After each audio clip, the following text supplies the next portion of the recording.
Halo semuanya, berjumpa lagi bersama saya Bobi Oktarianda di channel Rubik Indonesia Official dan selamat datang kembali di Sekolah Rubik Indonesia.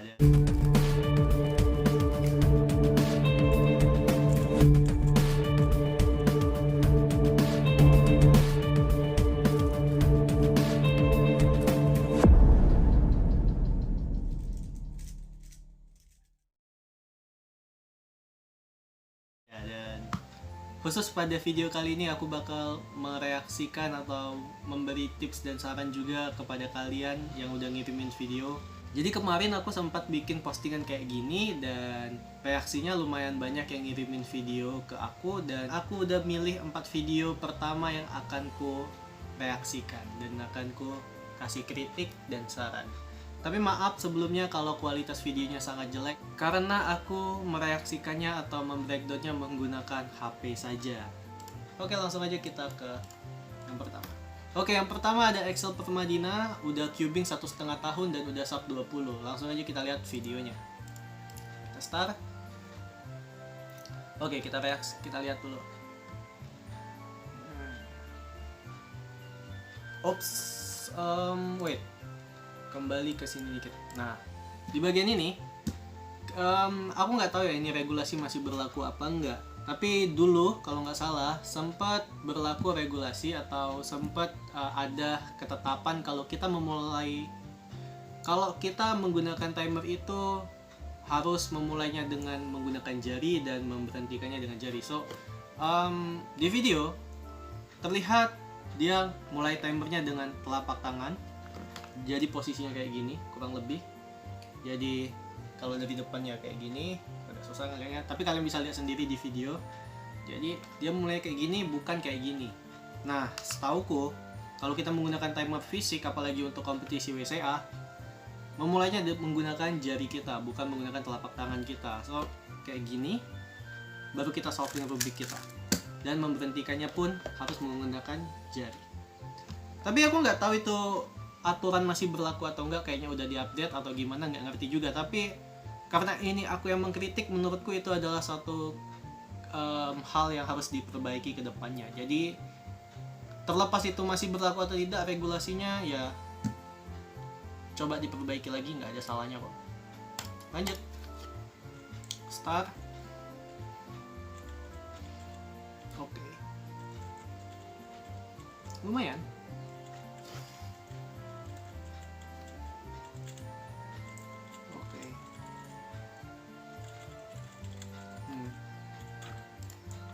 Oke, terlihat jelas tadi transisinya antara dari cross ke F2L, dari F2L ke OLL, OLL ke PLL itu jedanya lumayan kerasa lah, apalagi kalau ditonton kayak gini.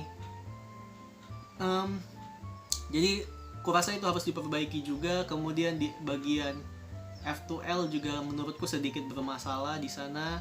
Untuk cross sudah lumayan. Oke, coba kita lanjut dengan versi yang slow. Oke, jadi dia mulai start.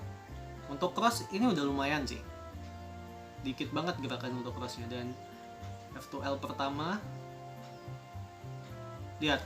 Nah, kalau kalian lihat di F2L kedua, jadi setelah kita mulai dari setelah dia masuk F2L pertama aja.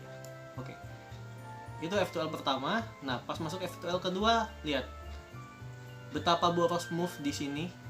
Dan finger tricknya pun menurutku agak kurang ya di bagian F2L. Jadi mending kalau emang nggak kebiasa pakai F untuk F2L, ya silakan rotasi aja, nggak apa-apa sih. Nggak harus zero rotasi gitu atau tanpa rotasi sama sekali, karena di sini dia juga menggunakan rotasi. Jadi sekalian aja rotasi sih daripada pakai F.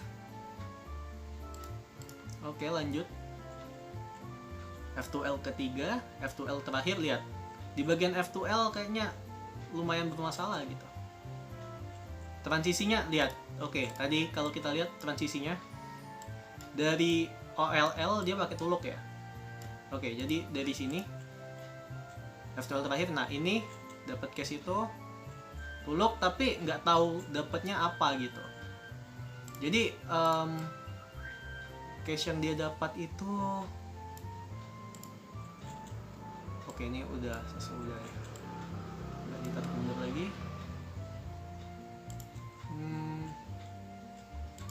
Oke, ini case yang dia dapat adalah dia di sini nggak full, jadi dia tuh lock yang harusnya simple kayak lakuin ini terus jadi dia tuh lock dan dapatnya plus OLL yang plus gitu, aku nggak tahu namanya apa lagi tuh hook. Nah yang ini terus dia sempet ngelakuin tapi dibalikin lagi sama dia karena dia nggak bisa, mungkin dia nggak bisa shoot atau eksekusi OL case ini dari kiri, jadi dia memilih untuk balikin ke kanan gitu supaya bisa dieksekusi dari kanan. Karena yang dipelajari dari tutorial youtuber pun atau dari tutorial yang ada di Twisty Timer pun menyarankan untuk dari kanan gitu, dan ini terlalu terpaku ya, dan baru menggunakan rumus tersebut. Nah jadi menurutku di bagian OLL kalau memang mau tuluk ya usahakan kita udah tahu case yang terjadi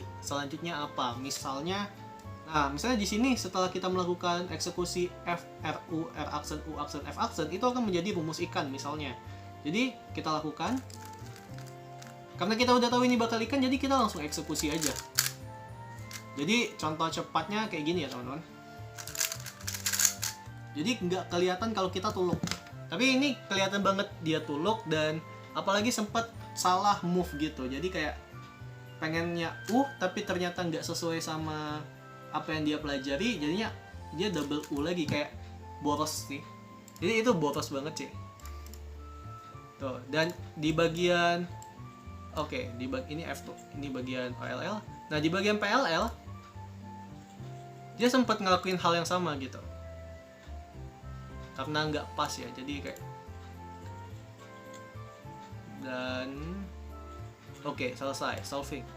Yang kutangkep tadi selain OLL-nya tadi yang bermasalah, di sini aku udah bahas kan penggunaan timer. F2L-nya terlalu boros move, transisi dari cross ke F2L ke tuluk OLL ke PLL itu masih bermasalah, dan look ahead-nya pun juga memang lumayan banyak sih PR-nya, tapi ya kalau emang pengen jadi lebih baik ya kita harus benahi dulu ke 4 masalah besar dan ditambah satu lagi yang OLL tadi ya teman-teman. Jadi penggunaan timernya biasakan kayak gini. Untuk F2L solusinya adalah kamu bisa cek example solve Cubert papan atas, atau kalian juga bisa cek di tutorial F2L yang efisien lah gitu, pasti ada kan di YouTube, udah banyak. Untuk transisi itu datangnya karena kita sering main aja sih, jadi kayak kita udah terbiasa habis ini bakal dapat apa dan sering-sering solving aja sih. Untuk look ahead sama aja sih ya, sering-sering main aja, karena aku nggak pernah belajar look ahead dari YouTube dan segala macam sih.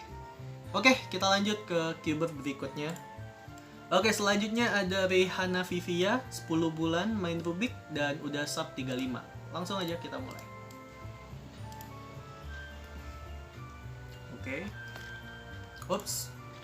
Solve. Anggap aja kalian nggak pakai timer ya, entah itu timer fisik ataupun timer yang ada di HP kalian. Saat kalian lagi inspeksi dan selesai inspeksi dan pengen mulai solving Rubiknya, biasakan untuk nggak megang cube-nya terlebih dahulu. Anggap aja ini teracak, ditaruh. Jadi ada cube dalam kondisi tidak tersolving, kalian inspeksi, udah dapat apa yang harus kalian lakuin, letakin dulu Rubiknya, taruh tangan kalian di lantai atau di meja di mana tempat kalian bermain, dan ketika kalian pengen mulailah. Dan saat selesai pun jangan pegang Rubiknya gitu. Dan menurutku itu kebiasaan yang bagus, jadi nggak ada salahnya kalau dilakukan, apalagi di situ kelihatan ada tempat untuk menaruh Rubik. Jadi kecuali kalian mainnya di tengah jalan, mungkin lagi nyebrang, ya ngapain juga kalian nyebrang sambil main Rubik kan, gila, kalian pengen nyari mati. Itu yang pertama. Langsung aja kita masuk yang kedua. Cross, kelihatan banget sih crossnya, harus diperbaiki lagi. Udah bagus tadi. F2L lumayan ya. Nggak kelihatan. OLL Ini cube-nya atau finger trick-nya ya? Bentar. Oke, PLL. Sebelum itu, sebelum kita masuk ke slow-mo-nya, aku nggak tahu ya, itu cube-nya ataukah finger trick-nya yang emang kayak gitu, atau gara-gara cube-nya makanya finger trick-nya nggak maksimal ya. Tapi di kasus ini aku nggak pengen nyalahin Rubik ya, jadi kita anggap aja itu finger trick-nya. Karena apapun Rubiknya, kalau emang jago ya jago aja ya kan. Oke, kita masuk ke slow-mo. Untuk cross ya. Oke. Oh, itu ada satu pair tadi. Oke. Dapat nggak dia? Oke, dapat pairnya tuh. Satu pair F2L udah selesai tuh. Bagus sih. Aku nggak tahu ya dia sengaja atau enggak buat nyimpen pair itu. Tapi itu langkah yang bagus. Karena hemat waktu gitu. F2L ya aku nggak bisa nyalahin lah ya. F2L untuk orang yang sub 35 ini masih terbilang wajar lah. Ini ya masih intuitif lah ya, masih intuitif yang menggunakan 3 konsep dasar F2L gitu. Untuk OLL dia tuluk dan kaget sih, masih kayak nggak siap, dia nggak tahu apa case selanjutnya. Jadi sama kayak yang video sebelumnya ya teman-teman. Jadi tuluknya tuh nggak tahu apa kelanjutannya, dan PLL pun masih tuluk di sini. Udah dapet sih apa aja yang harus dirombak secara garis besar ya. Untuk masalahnya saat ini menurutku yang paling penting apa yang harus dirombak udah dapet sih. Oke, jadi ini dia yang harus dirombak. Posisi sebelum mulai. Jadi yang kayak aku bilang tadi, selama itu ada tempat buat naruh Rubik dulu ya, taruh dulu Rubik kalian. Jangan start dengan Rubik dalam posisi yang udah ada di tangan gitu. Oke, kemudian ada di cross, kayak yang aku bilang tadi, crossnya masih boros move. Coba pelajari lagi. Di YouTube ada kok banyak cara bikin cross yang efisien, atau kamu bisa juga cek example solve cube berpapan atas. Oke, untuk finger trick kamu bisa belajar di YouTube, ada juga yang ngajarin finger trick main Rubik, atau kamu bisa explore sendiri kayak finger trick yang paling nyaman sama kamu yang mana gitu. Kemudian untuk tuluk OLL ya, kalau pengen tuluk ya kayak yang aku bilang tadi di video sebelumnya, kalau emang pengen tuluk ya kamu harus tahu abis case ini bakal dapat apa, biar kamu kayak langsung bisa eksekusi dan itu nggak kelihatan tuluk. Kemudian untuk PLL, usahakan jangan tuluk lagi, jadi coba hafalin beberapa kasus PLL lainnya gitu.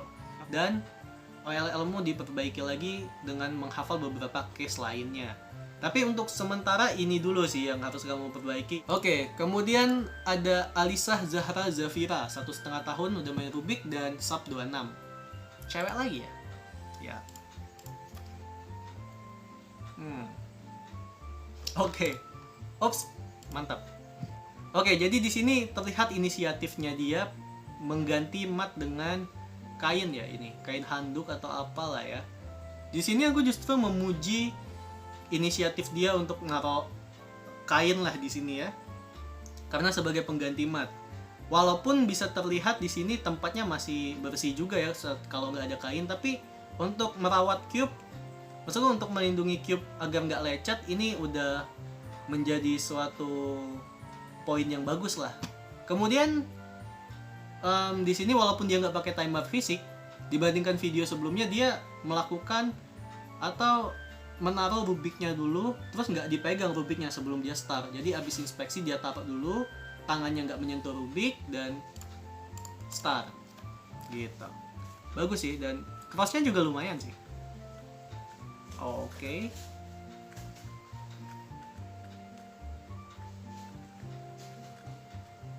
F2L sih yang lebih dipermasalahin kayaknya di sini.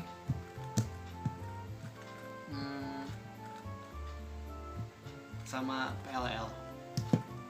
Oke, kita lihat sekali lagi ya teman-teman. Oke, crossnya terbilang cukup gampang ya. Terus, nah di sini F2L-nya kayak, aku ngerasa kayak ini ngapain sih dari tadi, kayak kok belum selesai ya? Perasaan tadi nyelesain dia lagi eksekusi tapi nggak ada yang masuk gitu. Jadi F2L-nya harus dibenahi lagi di sini. TPS-nya lumayan kenceng kayaknya nih. Tapi apa guna TPS kenceng tapi kalau lama ya kan?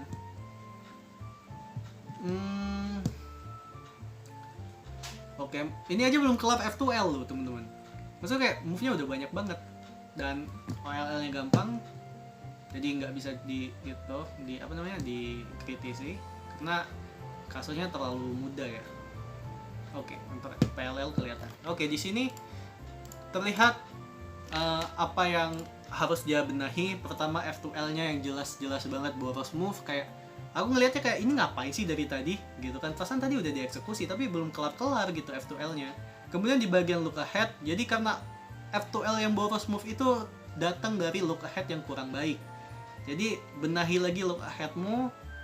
Nggak usah untuk F2L boros move ya, nggak usah melakukan gerakan apapun sebelum kamu tahu pasti apa yang akan kamu lakukan. Jadi daripada kamu dan atau ngerakin hal-hal yang nggak jelas, yang mending diem dulu, lihat, dan baru eksekusi gitu. Jangan boros move lah. Jadi kemudian ada transisi, ya transisinya tadi aku nggak bisa kritisi transisi dari F2L ke OLL ya teman-teman, tapi dari OLL ke PLL itu kerasa banget transisinya. Kemudian PLL rotasi. Nah tadi terlihat banget kalau PLL-nya tadi sempat rotasi, padahal nggak perlu rotasi gitu. Jadi di bagian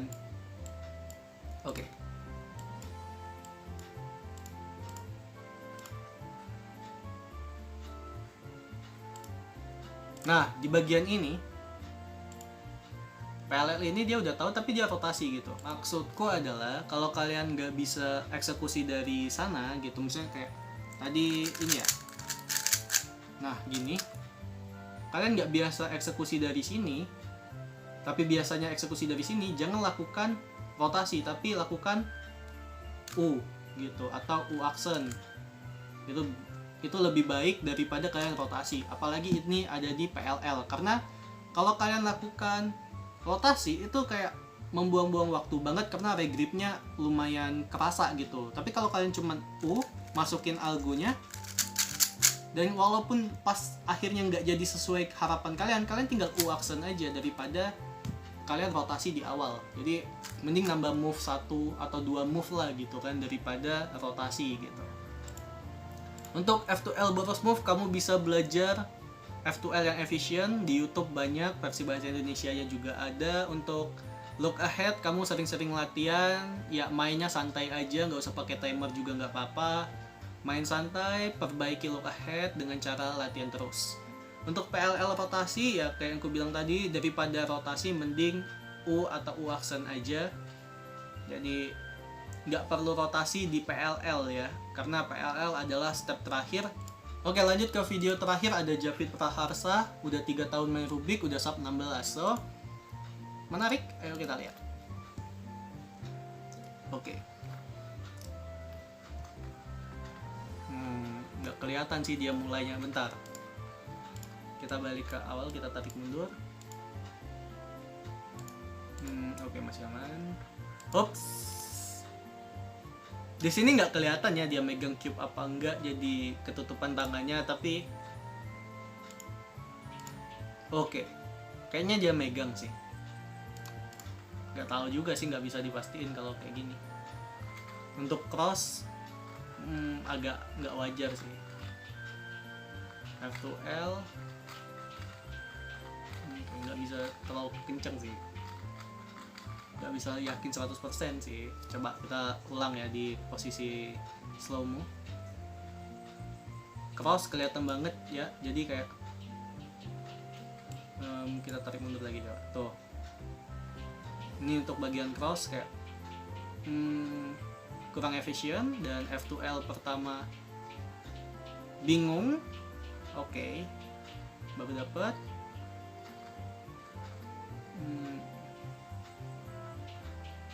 Oke, finger fake-nya agak aneh ya, tapi nggak tahu sih dia nyaman apa enggak dengan finger fake itu. Oke, tuluk. Nah, ini lumayan tuluknya G-perm ya. Oke, bentar. Aku dapat kayak kita tarik lagi coba dari sini.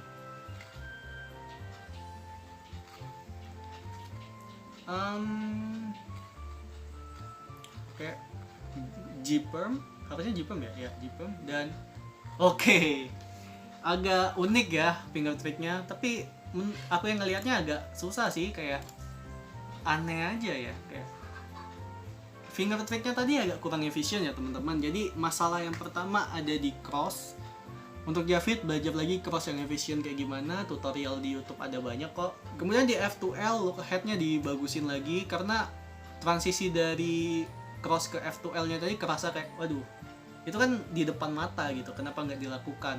Si Javid kayaknya malah kebingungan pas udah transisi dari cross ke F2L, jadi dia masih bingung nyari F2L pertama itu apa. Jadi look ahead-nya dibagusin lagi, kemudian finger trick-nya diperbaiki lagi ya. Mungkin aku nggak tahu kamu nyaman dengan hal yang kayak gitu atau gimana. Aku nggak tahu ya kamu nyaman dengan finger trick-mu yang kayak gitu atau gimana, tapi itu agak kurang lah menurutku ya. Jadi perbaiki lagi finger trick, look ahead, dan cara bikin cross-mu. Jadi move-nya tolong yang efisien. Di tahap apapun, entah itu di cross, F2L, OLL, PLL, ya lakukanlah finger trick yang efisien, look ahead-nya dibagusin, dan jangan melakukan move-move yang nggak penting. Jadi kesannya ya boros move lah gitu. Oke, mungkin teman-teman itu aja untuk video kali ini. 4 video pertama. Sebenarnya banyak yang ngirim video, cuman yang kupilih cuman 4 dulu untuk episode pertama ini. Karena kalau dibahas semuanya ya panjang banget dan video ini nggak akan selesai. Apalagi di setiap video harus kita perlambat gitu kan, kayak kecepatannya supaya kita tahu apa yang terjadi pas solving itu. Oke, jadi tadi itu adalah rangkuman permasalahan dari sekian banyak solve yang mereka kirim. Jadi mereka nggak cuma ngirim 1 solve loh. Jadi mereka ngirim ada yang 5 solve, ada yang 2 solve, ada yang 3 solve gitu. Tapi yang ku bahas di video cuman itu, tapi secara keseluruhan permasalahannya sama, yaitu di bagian itu. Dan jika kalian ngerasa kayak, bang itu tuh nggak gitu loh kritiknya, atau bang itu tuh sebenarnya ada lagi loh masalahnya atau PR-nya, coba komen aja di bawah. Kalian kasih tahu PR mereka apa aja, kalian tambahin PR mereka, atau kalian bisa kasih kritik dan saran buat mereka juga gitu. Dan oke, mungkin kalian akan kayak, bang itu kan nggak cuma itu, ada lagi yang harus diperbaiki dari video tadi ya. Sebenarnya benar, tapi kita ambil garis besarnya aja ya. Misalnya orang yang ngirim adalah sub 35. Aku akan memberikan solusi atau aku akan memberikan kritik dan saran supaya dia bisa ke sub 30. Karena itu masalah yang paling dekat dengan dia gitu. Kayak si Javid tadi, dia udah sub 16. Nah, masalah yang paling dekat sama dia adalah sub 15 pastinya. Jadi sesuai kebutuhan aja. Nggak mungkin aku ngasih tahu dia kayak kamu apalin semua algoritma PLL, OLL, dan apalagi kalau aku harus ngasih tahu kayak kamu harus bisa prediksi 1 F2L setelah kamu bikin cross ya. Ngapain ya kan? Nggak butuh dia yang kayak gitu. Jadi step by step aja gitu. Masalah yang paling dekat sama dia apa, terus kasih tahu solusinya apa. Gitu. Jadi sesuai kebutuhan. Bukan berarti itu bukan suatu masalah, tapi masalah dia saat ini bukan itu. Nanti akan berkembang sendiri kok. Oke, sekian dulu untuk video kali ini. Jangan lupa like, comment, dan subscribe kalau kalian suka. Kalau kalian pengen kirim video solving kalian, ya silakan. Kalian juga bisa loh kirim video solving orang lain. Kalian juga bisa loh kirim video fake solve ke aku. Misalnya kalian ngerasa kayak ini orang fake solve nih. Nanti akan ku bedah apakah ini fake solve atau bukan, menurut pandanganku. Jadi terima kasih untuk nonton video ini. Ya kayak aku bilang tadi, like, comment, subscribe. Dah, bye bye.